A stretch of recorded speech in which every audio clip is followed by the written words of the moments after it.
K-drama fans saan mang sulok ng mundo, check-in tayo. Comment mo muna kung taga saan ka bago magsimula ang kwento. Kung ang isang estudyanteng may mataas na IQ ay nagplano na pumatay ng tao, gaano kakilakilabot kaya? Napakakawaawa ng batang ito dahil nagkaroon lamang ng kaunting hindi pagkakaunawaan ang kanyang mga magulang, kaya iniwan siyang mag-isa sa ilang na lugar na ito. Nang nais niyang lumabas ng kotse para hanapin ang kanyang mga magulang, biglang may 2 putok ng baril mula sa malayo. Matapos malaman ng tiyahin ng bata ang insidente, agad nitong pinili na tumawag ng pulis. Natapos ang matinding paghahanap ng pulis at ang natagpuan lamang ay ang katawan ng mga magulang at ang maliit na batang babae ay nawawala. Ngunit nang akala ng lahat ay may masamang nangyari sa maliit na babae, naganap ang isang himala. Makalipas ang 1 linggo ng pagkawala, lumabas na safe and sound ang maliit na babae mula sa kagubatan. Ngunit ang mahalaga ay ang isang maliit na babae ay 5 taong gulang lamang, kaya paano siya mabubuhay sa kagubatan? Kaagad pagkatapos, dumating ang psychiatrist ng pulisya upang imbestigahan, ngunit sinabi ng tiyahin na walang naaalala ang kanyang pamangkin. Sa sandaling iyon, biglang nakita ng doktor ang larawan sa mesa. Ang mukha ng ama sa larawan ay itiniman ng panulat. Mabilis na tinawag ng doktor ang babae at tinanong kung bakit. Sinabi ng maliit na babae na masamang tao ang kanyang ama at ang masasamang tao ay itim. Siyempre, ang mga itim na iyon ay kailangang alisin. Akala ng tiyahin ay nagbibiro lamang ang kanyang pamangkin. Hindi inaasahan, kinabukasan nang pumunta ang maliit na babae sa parke, aksidente niyang nakita ang eksena ng lasing na tiyuhin ng kapitbahay na nagluluto ng aso sa isang kawang bakal. Iyon ang asong pinaghirapang hanapin ng binata. Tinitigan ng lalaking ito ang binatang nakaluhod sa sahig na umiiyak at nanlilisik ang mga mata, ngunit pinalaya pa rin niya ang kanyang pangungutya.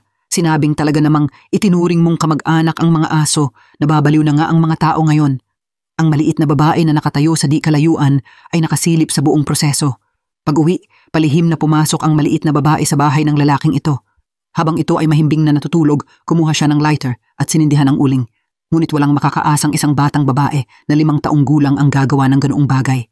Sa isang iglap, si Kay ay isang estudyante na sa high school.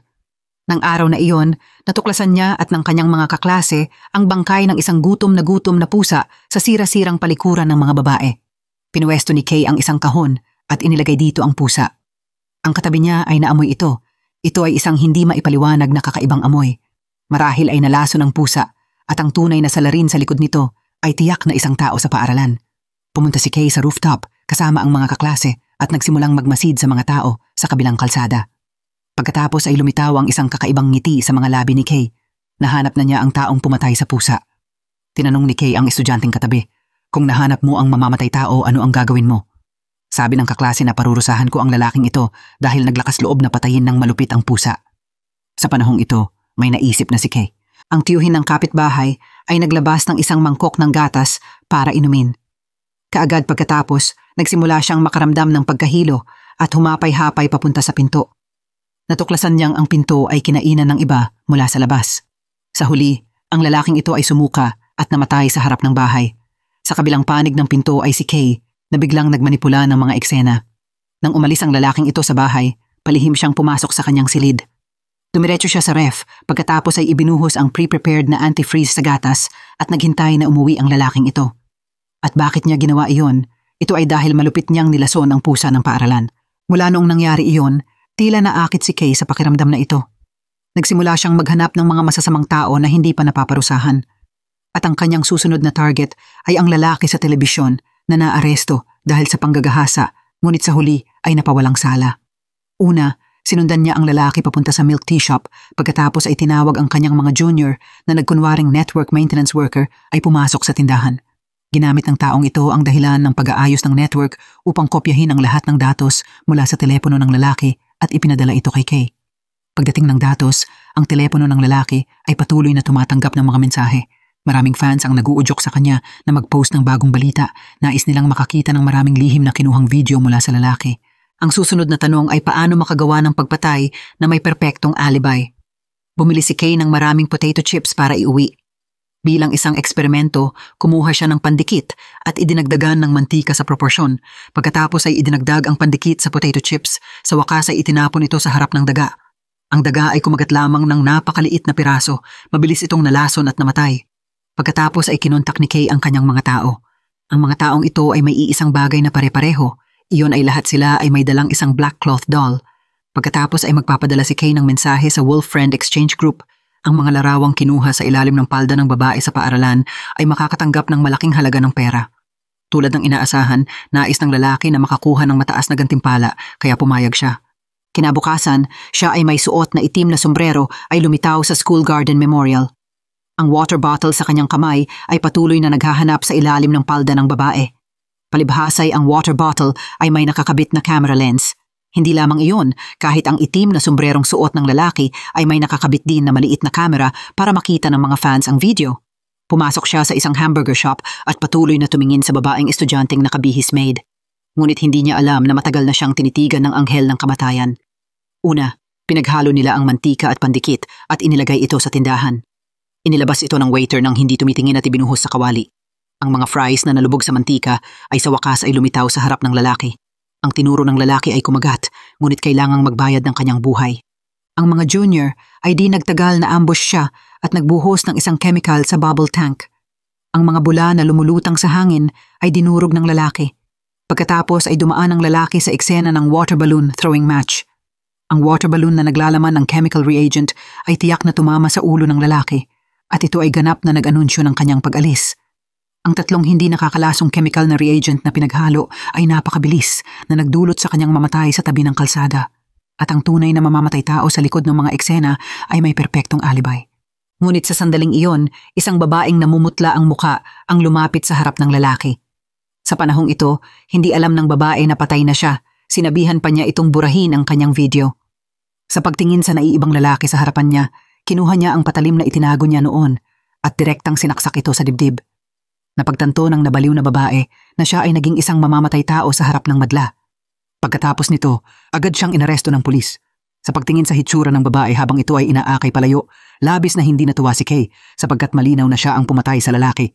Kinabukasan, hinak ni Kay ang malaking screen ng shopping center at ipinakita ang buong proseso ng pagkamatay ng lalaki.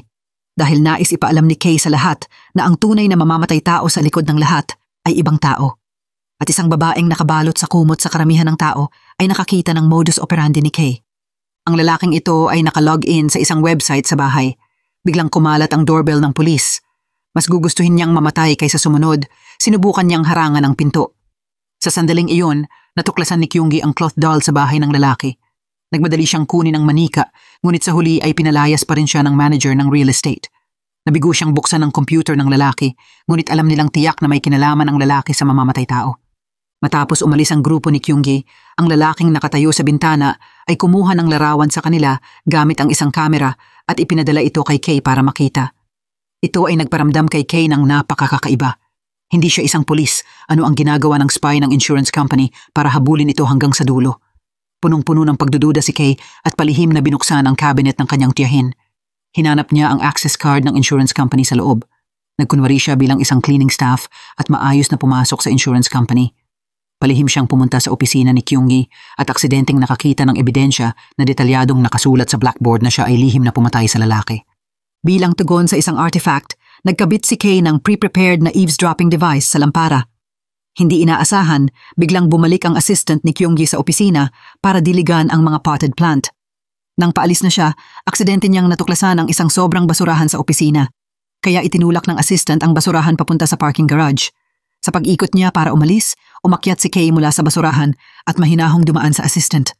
Ang amoy ng pabango na nagmumula sa kanyang katawan ay nagpaiyak din sa assistant, ngunit seryoso siya.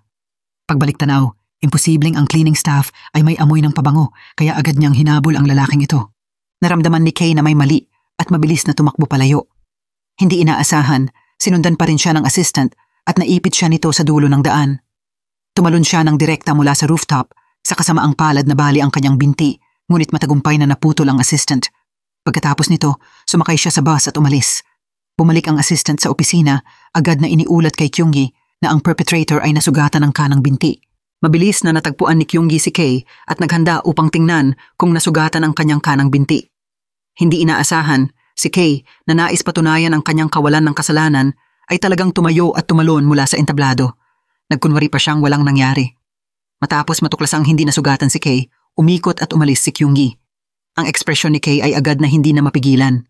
Mabilis niyang kinuha ang painkiller at ininom ito. Iniisip ni Kay sa kanyang sarili na hindi niya maaaring baliwalain ang babaeng ito. Ang babaeng ito ay nagbubuhos ng tubig sa pool kung saan naglalaro ang mga bata. Matapos makita ni Kyung-hee ang pagkakamali na ang tubig ay nakakalason, mabilis niyang inilabas ang mga bata mula doon. Sa sandaling ito, ininom ng babae ang lahat ng natitirang tubig. Napagtanto ni Kyung-hee na ito ay isang bitag lamang ng babae. Ang hawak lamang niya sa kanyang kamay ay isang regular na bote ng mineral na tubig.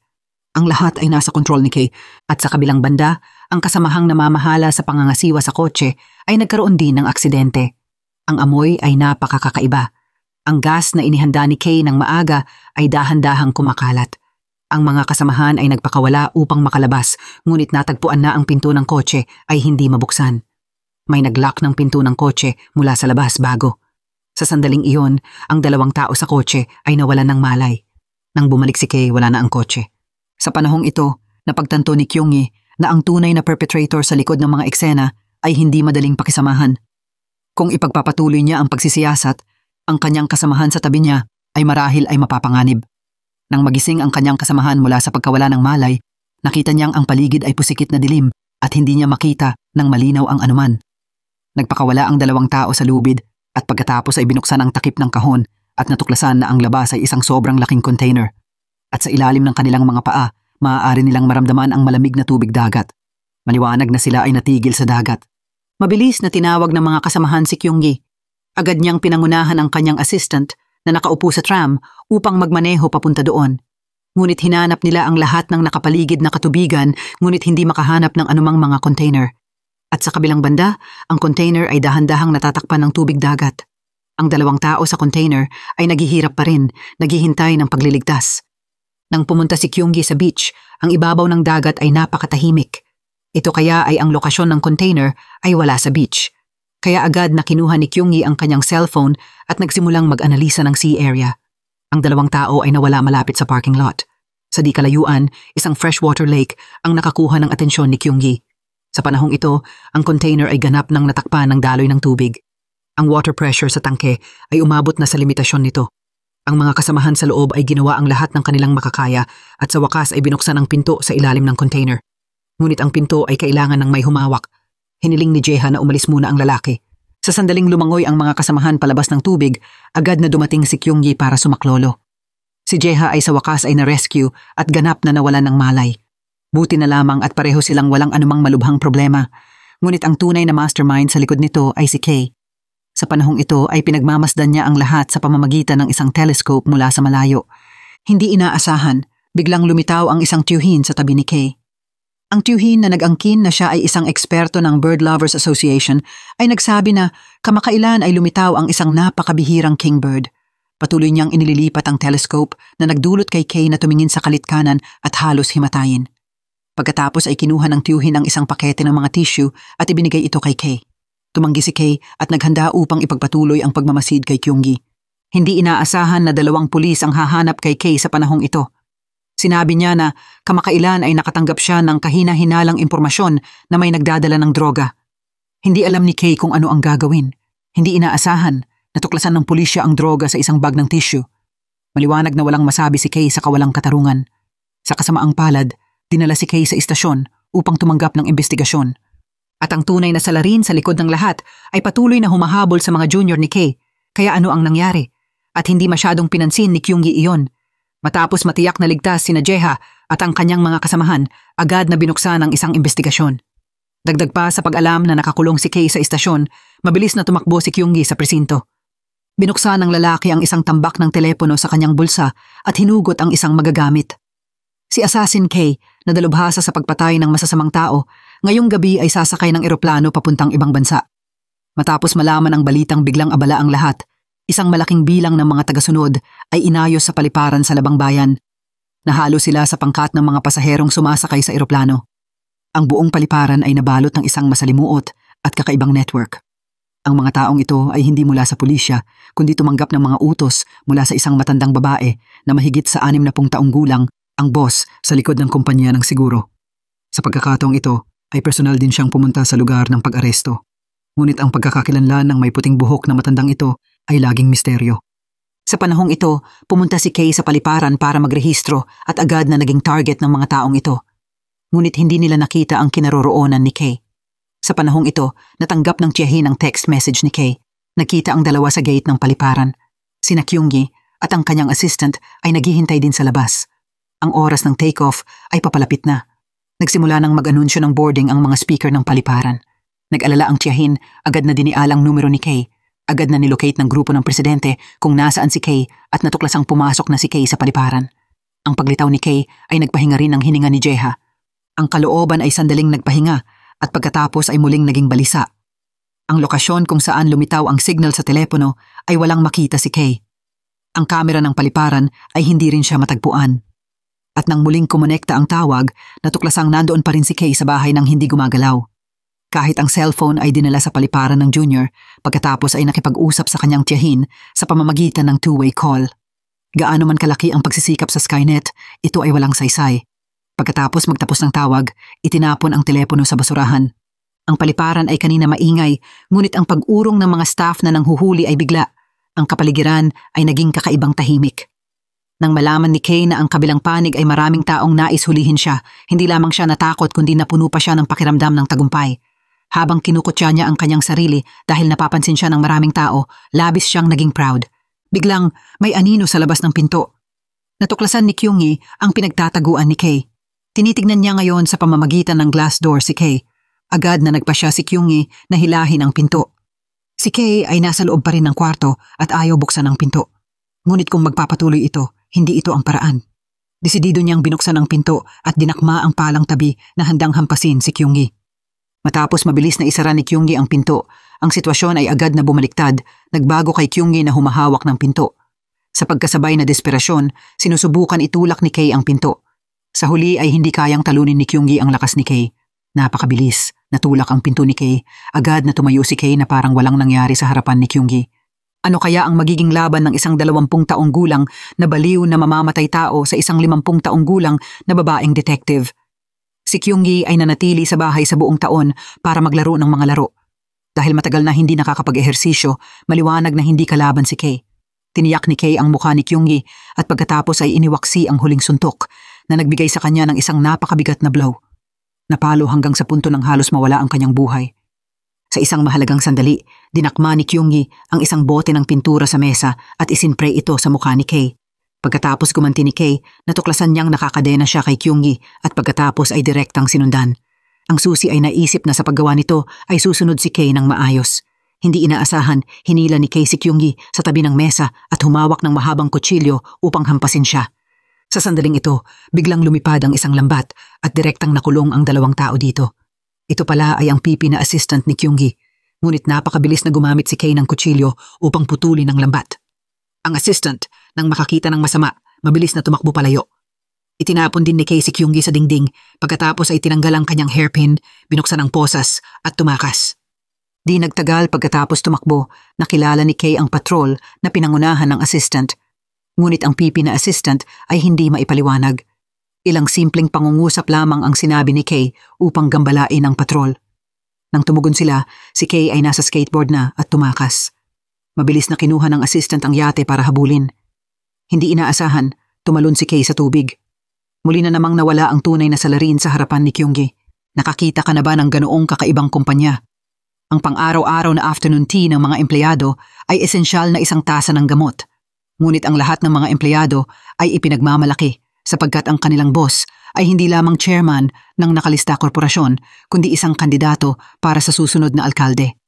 Ngunit may isang empleyado na nagngangalang Kim Soo-young sa kumpanya na hindi masaya dahil hindi niya matanggap ang pang-aapi ng buong staff ng kumpanya. Kusang siyang nagbitiw. Ang Gotham ay bantog sa matuwid na tao na nakakuha ng atensyon ni Kay.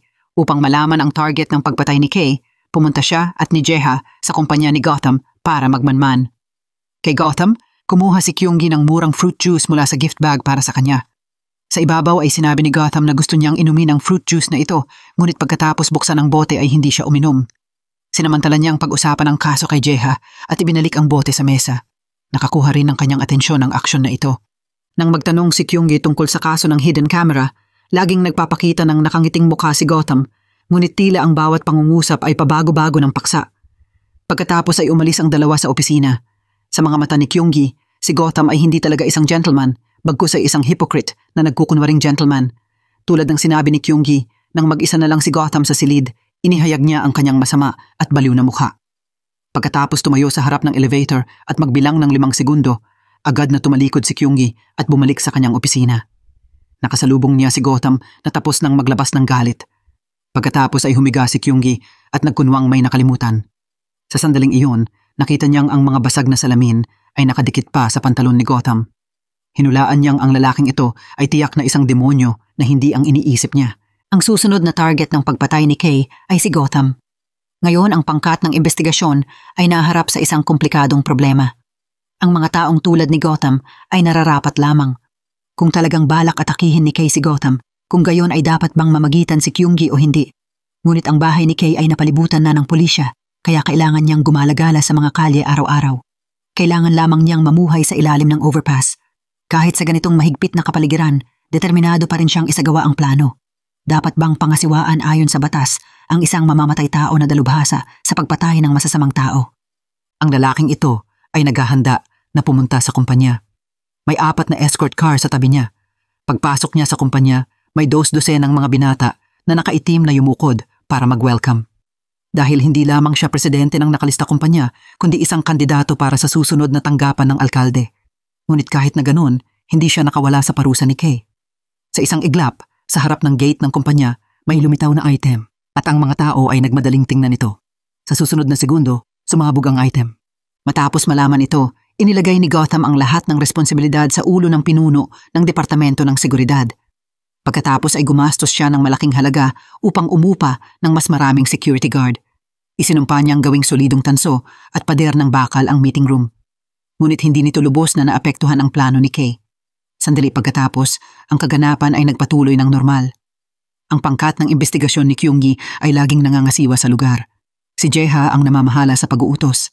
Ang assistant ni Kyunggi ay nagkunwaring waiter at palihim na pumasok sa mga staff ng seguridad. Sa panahong ito, ang mga tao ni Kay ay dumating din sa exhibition na nagkukunwaring waiter.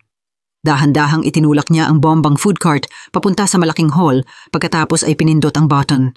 Isang pangkat ng maliliit na robot ang humakbang palabas mula sa cart na nakakuha ng atensyon ng mga bisita na naroroon sa lugar. Sa sandaling ito, nakita ni Kay sa camera na nandoon ang kanyang tiyahin. Hindi na makapagpahalata si Kay kaya agad niyang sinigawan ang kanyang mga junior na hilahin siya palayo. Ngunit ayaw makipagtulungan ng tiyahin at sa halip ay patuloy na nagtatanong kung nasaan si Kay. Naramdaman ni Kyunggi ang kakaiba ng tiyahin. Ang junior ay hindi rin nag-alala sa kanyang kaligtasan at piniling mag-isa na tumakas. Nang matuklasan ang problema, mabilis na tumalon si Gotham palabas ng robot. Hindi inaasahan, ang likod ng robot ay agad na sumabog. Ang lugar ng exhibition ay agad na naging kaguluhan. Nag-isa siyang bumaba sa lihim na daan na inihanda ng maaga. Aksidenteng nakita ng tiyahin ang eksenang iyon at tumakbo din pagkatapos. Nag-alala si Kay na ang kanyang tiyahin ay nasa panganib at mabilis na tumakbo papunta sa exhibition hall. Ngunit habang tumatawid si Kay sa kalye, may bumanggaring kotse. Nang marinig ang tunog ng preno mula sa telepono, agad na tumakbo palabas ang tiyahin. Hindi inaasahan, aksidente siyang nahulog sa bitag na inilatag ni Kay para kay Gotham. Ang dugo ay patuloy na dumaloy mula sa dibdib ng tiyahin. Palibhasa siya ay tinuhog ng isang steel bar.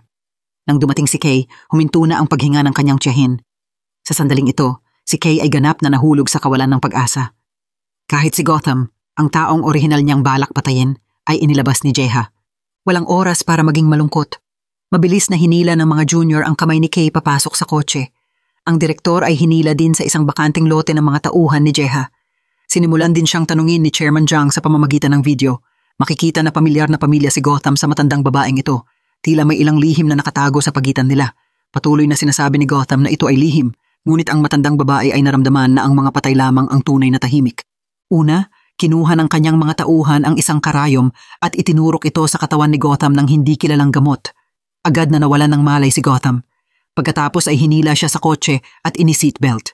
Pagkatapos ay inayos ng mga tauhan ang isang aksidente sa kotse para kay Gotham sa isang napaka-profesional na paraan. Ang kotse ay patuloy lamang na nagmamaneho ng diretsyo, ngunit hindi nagtapos doon. Ikinuskos ng butler ang posporo na may napakapayapang ekspresyon at pagkatapos ay itinapon ito sa sahig na puno ng gasolina. Ang kotse ay nasunog sa lugar. Agad na sumabog ang makina kapag nakalantad sa apoy. Sa huli, ito ay itinuring na isang aksidente sa trapiko. Pagkatapos ng wakas, nagdaos ng libing ang pulisya para sa tiyahin. Ngunit ang tunay na kamag-anak ng tiyahin na si Kay ay wala. Wala nang natitira kay Kay at nakaupo sa isang restaurant na kumakain. Ang ina na nakaupo sa di kalayuan ay sinisigawan ng kanyang anak. Biglang, tumama ang isang tsinelas sa hapagkainan ni Kay. Nakita ito ng may-ari ng restaurant at mabilis na tumakbo para humingi ng tawad, ngunit nagkunwaring walang pansin si Kay. Sinundan ni Kay ang babae at direktang hinila ito sa rooftop. Ipinasok ni Kay ang tsinelas sa kanyang bibig at sinubukan itong itulak. Itinulak pababa ng babae si Kay at sinamantala ang pagkakataon para tumakbo, ngunit hindi inasahan ni Kay na mabilis na sanhi ng babae na mahulog mula sa rooftop hanggang sa kamatayan. Pagkatapos ay itinapon ng mga junior ni Kay ang katawan sa ilog. Ang kamalasan ng kamatayan ni Gotham ay sanhi ng pagkawala ni Kay ng target ng pagpatay. Ang junior sa tabi ay nagpapaalala kay Kay, hindi mo ba nais ipaghiganti ang iyong tiyahin? Ang pahayag na iyon ay tunay na nagising ng interes ni Kay. Alam niyang si Kyung-gi ay isang mahilig sa laro, kaya espesyal na nagrehistro ng game account, naglalaro sa pamamagitan ng laro ng pagkonekta kay Kyung-gi at nais makipagkita sa kanya minsan. Unang inayos ni Kyung-gi na makipagkita kay Kay sa isang tiyak na lokasyon. Pagkatapos ay agad na naglatag ng bitag sa lugar ng pagpupulong. Ngunit hindi inaasahan, hinulaan ni Kay na sasamantalahin ni Kyung-gi ang pagkakataon para hulihin siya. May dala siyang ngiti at sumunod sa likod ng junior na nagkukunwaring waiter. Pagkatapos ay inilagay ang kanyang braso sa kanyang balikat. Ang mga pulis na dumating ay tutulong, ngunit itinulak din sa sahig ni Kay. Pagkatapos ay kinuha ni Kay ang patalim na dala niya at pinuputol ang isang napakahaba at malalim na hiwa sa braso ng assistant. Tinawagan ni Kay si Kyung-gi para sabihin na si Gotham ay malinaw na inilabas ng isang misteryosong tao, ngunit iniulat ng media ang isang aksidente sa trapiko. Ang pangkat ng investigasyon ay malinaw na nagsiyasat ng napakaraming tao bakit si Jeha lamang ang na-promote. Pagkatapos magsalita, agad niyang ibinaba at umalis sa lugar. At ang susunod na target ni Kay ay si Jeha na madalas na mag-isa sa bahay. Nang walang depensa si Jeha, sinakal siya ni Kay mula sa likod gamit ang isang laso hanggang sa mawalan ng malay. Kinabukasan, umakyat si Kyung-gi sa bundok para hanapin ang matandang babae at itanong ang dahilan ng pagkamatay ni Gotham. Ngunit matatag na pinatunayan ng matandang babae na si Gotham ay talagang namatay dahil sa aksidente sa kotse at sa parehong oras sinisigawan si Kyung-gi sa pagiging pabaya na nagiging sanhi ng paulit-ulit na pagtakas ni Kay. Nag-uusap ang dalawa, biglang lumitaw si Kay na may suot na jacket ni Jeha sa harapan ng dalawang tao. Tila labis na nagulat si Kyung-gi para bang alam na ang buong katotohanan ng insidente. Ang babaeng ito ay ikinulong sa trunk ng kotse at pagkatapos ay dinala sa isang ilang na lugar. Ang kanyang buong katawan ay nasugatan, isinilid sa wine barrel, pagkatapos ay sinipang mabuti ni Kay at pinagulong pababa ng bundok. Mabilis na gumulong ang wine barrel mula sa tuktok hanggang sa paanan ng bundok at sa huli ay nahulog sa isang hukay. Nagising si Kyung-gi at napagmasdan na siya ay nakahandusay sa gitna ng isang walang katapusang itim na hukay. Mayroon lamang ilang steel bar sa paligid upang suportahan siya. Tinanggal ni Kyung-gi ang isa sa kanyang sapatos at inihagis ito pababa para tingnan kung gaano kalalim ang itim na hukay. Bilang resulta, wala siyang narinig na feedback. Tila kung mahuhulog siya sa ibaba, tiyak na mamamatay siya. Kaya dahan-dahang tumayo si Kyung-gi at nagpa siya umalis kasabay ng steel bar. Hindi inaasahan, muntik na siyang mahulog. Sa kabilang banda, ang dalawang assistant ni Kay, sa pamamagitan ng positioning device sa kanyang sapatos, ay dumating sa isang landfill sa labas ng bayan. Biglang, may nahulog na sapatos mula sa garbage truck na nakakuha ng atensyon ng dalawang tao. Kinuha ng assistant ang insole ng sapatos para tingnan at natuklasang ito pala ay tracking device ni Kyung-gi. Tiyak na narito si Kyung-gi. Sa parehong panahon, nagpa siya si Kyung-gi na subukang muli tumakas. Ngunit biglang nadulas siya at muntik nang mahulog sa itim na hukay. Buti na lamang at mabilis siyang gumanti at mahigpit na dinakma ang steel bar. Nakatakas siya. Ginawa ang lahat ng kanyang makakaya para humawak sa steel bar, naghahanda tumalon at dakmain ang hagdan. Ngunit hindi inaasahan, ang hagdan ay matagal nang nasira. Sa ilalim ng impluwensya ng gravity, direkta itong nasira. Nang imulat ni Kyung-gi ang kanyang mga mata, ang buwan ay umabot na sa tuktok. Buti na lamang at nahulog si Kyung-gi sa isang lumang fishing net, kaya nakaligtas siya. Pagkatapos ng isang gabi ng pahinga, pinulot ni Kyung-gi ang dilatang isda sa sahig, pagkatapos ay ginamit ang takip ng lata para putulin ang fishing net. Sa huli, ginamit ang fishing net para gumawa ng lubid, pagkatapos ay nagsimulang dahan-dahang umakyat. Bagamat ang taas ng itim na hukay ay mas mababa sa 100 metro, para kay Kyung-gi na hindi masyadong nag-eehersisyo, ito ay tiyak na kasing hirap ng pag-akyat sa langit. Sa isang iglap, hating gabi na. Buong araw nang umakyat si Kyunggi para umabot sa crater, ngunit ngayon ay nasa limitasyon na siya at handa nang bumitaw. Sa kritikal na sandali, iniabot ni Jeha ang kanyang kamay para dakmain siya. Ito ang pinakamalupit na nakita. Ang isang ganap na mangkok ng chili sauce ay direktang itinulak ang ulo ng kanyang anak dito. At ang dahilan kung bakit niya ginawa iyon ay dahil ang kanyang bunsong anak ay nagpakain ng kimchi sa isang beauty sa publiko. Si Presidente Jong, dahil nais na mahalal ang kanyang panganay na anak na alkalde, espesyal na nagdaos ng pagpupulong. Naghahanda si Sun na ipakita ang kanyang palakaibigang panig sa lahat. Sa harap ng media, hinihiling niya ang tungkulin na tikman ang kimchi na personal niyang ginawa. Hindi inaasahan, direkta itong tinanggihan ng beauty. Ang bunsong anak ni Chairman Jong, si Hante, ay lumapit pagkatapos makita iyon. Inanyayahan din niya ang beauty na subukan ang kanyang kimchi. Bilang resulta, sa pagkakataong ito, hindi lamang kinain ng beauty ang kimchi, kundi pinuri pa si Hante. Kaya tinawag ng matandang babae si Hante sa kusina. Palibhasa ay kilala ni Hante ang beauty kanina. Dahil sa taong ito, siya ay blackmail ng mga scammer. Talagang nagalit si Chairman Jong at itinulak ang ulo ng bunsong anak papasok sa palayok ng mainit na sili. Sa pagtatapos ng kaganapan, tinawag niya si Kay. Nais niyang tulungan siya ni Kay na ayusin ang mga nagba-blackmail sa kanyang bunsong anak. Sinabi ni Kay na mga masasamang tao lamang ang kanyang pinapakialaman. Nagsimulang magkwento ang matandang babae ng masamang bagay na sanhi ng mga blackmailer. Ang lalaking ito ay nasa telepono sa elevator at hindi napansin si Kay na nagtatago sa likod ng lobo. Pinalabas ni Kay ang lobo para harangan ang harapang kamera. Ang natitirang mga lobo ay nagsimulang sumabog. Ang mga lobong naglalaman ng nakakalasong gas ay agad na pumuno sa buong elevator. Nais din pindutin ng lalaki ang alarm button sa elevator ngunit nakuryente at bumagsak sa sahig hanggang sa kamatayan. Ito rin ang pinakamadaling paraan ni Kay para pumatay ng tao sapagkat si President Jong ang mananagot sa paglilinis ng katawan. Ngunit ang susunod na target, nagsimulang magduda si Kay sa kanyang mga motibo. Bakit ganoon? Nakita mo ba ang lalaking nagtatago dito ay tiyak na nagsikap magpakita ngunit para lamang makinig ng mga kwento ng ibang tao. Pagkatapos makinig, agad siyang tumakbo pa uwi para magsulat ng post. Biglang, isang fishing line ang dahan-dahang pumulupot sa leeg ng lalaki. Ang lalaki ay nakabitin sa lugar ng fishing line. Tumalon si Kay mula sa bubong ng kanyang bahay at bumaba. Ang kanyang pinakabagong target ng pagpatay ay ang lalaking reporter na ito. Nang matuklasan niya ang report sa computer ng reporter, nakita niya na ang lalaking ito ay talagang hindi kasing sama ng sinabi ni Chairman Jong, kaya bakit niya nais siyang alisin? Pinagbantaan ni Kay ang reporter at matagumpay na nakakita ng memory card sa kanyang bahay. Ang laman sa loob ng USB ay isang lihim na may kaugnayan kay Gotham. Kaya isinilid siya ni Kay sa isang kahong karton at hiniling sa isang courier na ipadala ito sa mga junior. Hindi inaasahan, ang grupo ni Kyungyi ay nasa bahay ng junior ng tamang-tama para mahuli ang reporter. Ang memory card ay inayos ng isang tauhan. Natuklasan nila na ito pala ay ang nakaraang kaso ng yate at ang bilang ng mga tao sa yate ay isa mas mababa kaysa sa katotohanan. Tila may kailangang sinadyang magbago sa larawang ito na nagiging sanhi upang hindi makapaghiganti si Kay mula sa taong ito. Ipinakita rin ng reporter na ang pinagmulan ng memory card ay mula kay Gotham hindi matagal bago ang aksidente. At patuloy na naramdaman ni Kay na napakagaling ng kanyang pagpapakita na walang makakatuklas. Hindi inaasahan, natuklasan iyon ng masinop na housekeeper. Nakita ng housekeeper na bago ang pagsabog sa publishing department, may naglabas ng malaking kahon. Tiyak na may problema ang kahong ito. Pagbalik niya sa villa, hinanap niya si Kay para questionnaire siya. Sa pag-aakalang tiyak na hindi inasikaso ni Kay ang reporter, kaya inutusan niya ang gatekeeper na turukan siya ng anesthesia, pagkatapos ay dinala siya sa secret room na balak brutal na pahirapan. Pagkagising, natuklasan ni Kay na ang lalaking ito ay may hawak na palakol.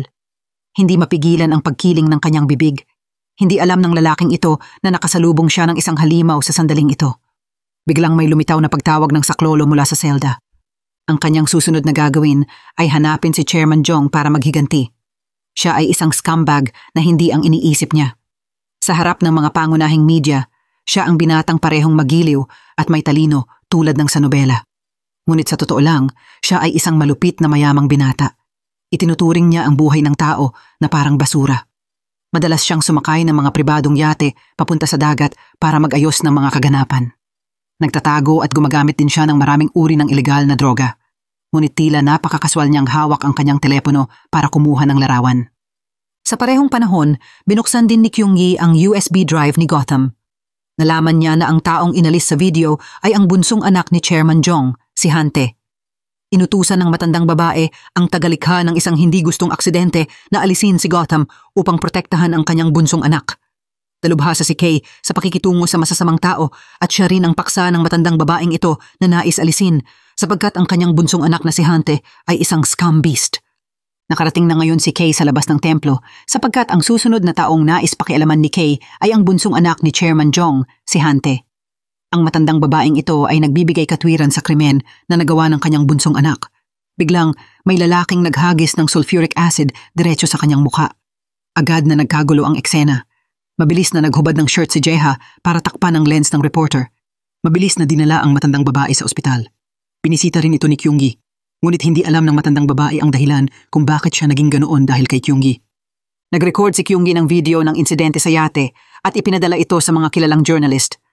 Ayon sa sinabi ni Kyunggi, basta alam ng lahat ang ginawa ni Hante, hindi madaling sasaktan ng Kay ang iba. At nakakita na ngayon si Kay sa tauhan ni Kyunggi. Kahit na matagal nang humahabol ang assistant kay Kay, ngunit sa parehong panahon hinangaan ang kanyang paraan ng paglutas ng masasamang tao, kaya ibinigay niya ang USB drive ni Gotham kay Kay. Matapos malaman ang krimen ni Hante, agad na tinawag ni Kay ang kanyang mga junior. Naghahati-hati sa aksyon ang ilang junior. Basta lumitaw ang mga masasamang tao sa video, lahat sila ay tatanggap ng black doll sa parehong panahon. Ngunit nang nag-i-evacuate ang mga tauhan ni Kay sa lugar at aksidenteng nakasalubong si Kyunggi, hindi pa alam ni Kay na naaresto na ang kanyang junior. Naghahanda pa rin siya ngayon na ayusin ang bagay ni Hante. Ipinadala ni Kay ang kanyang recording kay Hante para pakinggan. Kung mamamatay ang aking nakababatang kapatid, hindi lamang ako at si nanay ang magiging masaya. Ang mundong ito ay mawawalan din ng isang kalamidad. Pagkarinig nito, sinabi ni Hante na handa siyang gumastos ng 1 bilyon. Hiniling niya kay Kay na alisin ang kanyang ina at kapatid. Kaagad pagkatapos, nagdaos pa si Hante ng press conference para ibunyag ang krimen ng kanyang kapatid sa harap ng media. Hindi inaasahan, ipinadala ni Kay ang kanyang mga tao para pumasok sa press conference. Habang nagsasalita si Hante, sanhi ito ng kaguluhan na nagdulot kay Hante na malulon sa karamihan ng tao. Nagpaplano ang butler na tumakas sa ibang bansa. Ngunit sa panahong ito, nagkaroon din siya ng hindi inaasahang aksidente. Biglang nasira ang kotse sa kalahating daan. Biglang tumayo si Kay sa likuran niya at isang arrow na naglalaman ng pampakalma ay tumama sa ulo ng butler. Pagkatapos ay kinuha ang baril mula sa loob ng kanyang shirt at pumunta para buksan ang likurang pinto ng kotse. Sa panahong ito, ang matandang babae ay parang isang tupang naghihintay na katayin. At naghahanda si Kay na maglaro ng isang mapanganib na laro kay President Jong. Ang sino mang matalo ay kailangang mamatay. Kung pipilitin na pumili, alinman ay ipatupad ang 20 criminal suspect o ipatupad ang kanyang sariling anak, alin ang kanyang pipiliin. Hindi pa alam ni President Jong sa panahong ito na ang 20 suspect ay ngayon na pinagsama-sama ni Kay kasama ang kanyang panganay na anak. Biglang lumitaw ang 2 electric toy sa sahig. Ang isa ay kumakatawan sa kanyang bunsong anak na si Hante. Ang isa pa ay kumakatawan sa 20 suspect. Sa loob ng 60 segundo, napilitan ang matandang babae na pumili. Ngunit sa sorpresa ni Kay, ang matandang babae ay talagang pinabuhay ang mga suspect. Nagulat si Kay dito. Hindi inaasahan ang ganong makasariling matandang babae na pumili niyon. Ngunit hindi pa tapos ang kwento sapagkat hindi siya naniniwala sa nangyari kanina. Nagdala siya ng 2 pang maliliit na electric toy. Ang isa ay kumakatawan sa kanyang anak na si Hante. Ang isa pa ay kumakatawan sa kanyang sarili. Hindi inaasahan ni Kay na magiging napakadesisibo ng matandang babae. Direkta niyang pinili ang kanyang buhay. Ang kanyang mga aksyon ay labis na naguluhan si Kay. Ito ay hindi kagaya ng estilo ni President Jong, kaya tinanggal ni Kay ang benda sa kanyang mukha. Sa sandaling inalis ang benda, ang matandang babae ay talagang naging si Kyunggi. Napagmasdan na ang kanyang plano ay ganap na nabaligtad. Hindi ito naiisip ni Kay. Ang lahat ng kanyang mga plano ni Kay ay nasa loob ng hula ni Kyunggi. Sinundan niya ang video sa kamay ni Kay at ipinadala ang kanyang assistant para hanapin ang inabandonang gusali. At hiningi sa kanya na i-evacuate ang lahat ng suspect.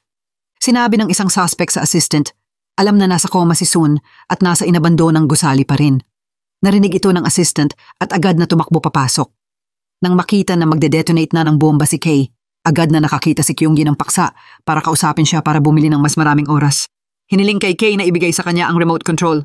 Sa huli, pinindot ni Kyunggi ang button at sanhi ng buong gusali na agad na sumabog. Agad na tumakbo papasok si Jeha at nagsimulang maghanap saan man para sa assistant. Buti na lamang at nakita niya ang assistant at si Sun sa refrigerator. Sa panahong ito, pinalibutan ng mga tauhan ni Chairman Jong ang buong teatro at itinutok ang baril kay Kay. Kahit ang matandang babae ay dumating at itinaas ang kanyang kamay para shoot ng paghihiganti. Ngunit ang baril ay tumama sa assistant ni Kay. Nais tumakbo ni Kyung-gi para tingnan ang sitwasyon, ngunit binaril at kailangang umurong. Tila naghahanda siyang patayin ang lahat. Sa sandaling ito, dinakma ni Kay ang baril at binaril sila. Habang umiiwas ang kalaban, pinangunahan niya ang kanyang mga kasamahan at mabilis na nagtago sa likod ng kurtina. Ngunit ang assistant ay malubhang nasugatan, muli ay binaril. Ang kanilang mga buhay ay nasa panganib. Nang makita ng matandang babae na walang paraan para umurong ang 4 na tao, pinayuhan niya silang huwag subukang lumaban at manatiling maayos kung nasaan sila. Hindi inaasahan, tinugunan ito ni Kyung-gi ng isang bomba. Nakita ito ni Kay at agad na tumakbo at pinindot ang detonation button. Nang gumanti si Kyung-gi, nakatakas na si Kay kasama ang kanyang junior. Hinabol sila ni Kyung-gi at nakita ang 2 tao na sumakay sa tren. Pagkatapos ay sinundan niya sila doon. Ang 3 ay nasa isang bago ng tren na naghahanda para sa huling laban. Sa sandaling ito, biglang tumawa ng malakas si Kay. Tinanong niya si Kyung-gi kung alam niyang ang kanyang mga tauhan ay laging sumusunod sa kanya. Nang makita niyang walang reaksyon si Kyung-gi, muling tumawa si Kay at pagkatapos ay sinabi ang dahilan. Palibhasa ay 5 taon na ang nakalipas, si Kyung-gi ay isang bantog na prosekutor. Ngunit isang araw, ang estudyante ng kanyang asawa ay biglang tumalon sa ilog at nagpakamatay. Nang walang nakakaalam kung ano ang nangyari, ang lahat ay nag-aagawan para pintasan ang kanyang asawa na nagsasabing niloloko niya ang nararamdaman ng iba. Kahit si Kyung-gi noong panahong iyon ay hindi naniwala at tinanong ang kanyang asawa kung ano ang nangyayari. Sa pagtingin sa asawang minamahal niya ng labis at hindi siya pinaniwalaan, ang lalaki ay sa huli ay hindi kayang tiisin ang pressure at pinili kitlin ang kanyang buhay. Ngunit sa totoo lang, ang babaeng tumalon sa ilog noong panahong iyon ay may lihim na nobyo. Ang taong iyon ay ang tauhan ni Kyung-gi. Ngunit noong panahong iyon, dahil sa takot, pinili niyang magkunwaring walang alam. At ang dahilan kung bakit niya pinili maging tauhan ni Kyung-gi ay dahil ang hadlang sa kanyang puso ay hindi kailanman nalampasan. Pagkatapos magsalita ni Kay, tumakbo si Kyung-gi para dakmain ang tauhan ni Kay. Alam na alam ni Kay na nagtagumpay siya, kaya hinugot niya ang baril para hayaan si Kyung-gi na pumili. Hindi inaasahan, sumugod pa sulong si Kyung-gi at nakipag-agawan kay Kay ng ilang sandali. Tumayo ang tauhan para tumulong ngunit napalo ng ilang beses at nawalan ng malay. Si Kyung-gi na lamang ang natira na hindi kalaban ni Kay. Sa ilang mga palo, bumagsak siya sa sahig. Habang kukuha na si Kay ng gatilyo, biglang nagkamalay si Kyung-gi. Binuksan niya ang pinto ng tren at hinila si Kay at tumalon pababa. Ganoon na lamang, pareho silang nawalan ng malay sa kagubatan. Sa huli, naaresto si Kay ng pulisya. Ang naghihintay sa kanya ay isang walang katapusang mahabang panahon ng pagpapatupad ng sentensya. Dinala si Kyung-gi sa ospital para gamutin at tamasahin ang maselang atensyon at pag-aalaga. At ang matandang babae, dahil sa pagtulo ng video, ay sa wakas ay inaresto ng pulisya. Ang bunsong anak ay sinampahan ng kaso para sa sadyang pagdulot ng pinsala at paggamit ng mga ipinagbabawal na sangkap, kaya dinala din siya. Ang panganay na anak, bagamat hindi gumawa ng anumang masama, ay naimpluwensyahan pa rin ng kanyang pamilya. Sa dulo ng halalan, maaari lamang aktibong itulak ang alkalde. Ano man ang mangyari, sa huli hindi pa rin tayo makakaiwas sa batas ng kabutihan na nagwawagi sa kasamaan.